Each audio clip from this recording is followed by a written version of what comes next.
In this video, I'm going to show you how to back up your Roland SPD SX Pro using a flash drive just like this one. This is formatted to MS-DOS, which seems to work well with the Pro, and I've just named it Backup. All we're going to do is plug it into the back of the device, and in this video, if we can get the USB the right way around, I'm going to show you how to back up not just the entire pad, but also just one kit if you'd like to back up an individual patch. So all you need to do is go to Menu. We're going to go across to Backup.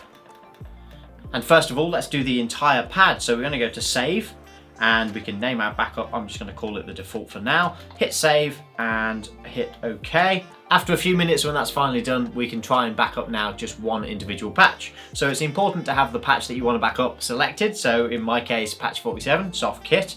And I'm going to go back to Menu, and I'm just going to go down to where it says Save One Kit, hit Enter, and then we can choose our options here. Backup number 1, that's absolutely fine. And I'm going to hit Save, Save to USB, absolutely fine, hit Enter. This is a much faster process than backing up the entire pad, as I'm sure you're not surprised.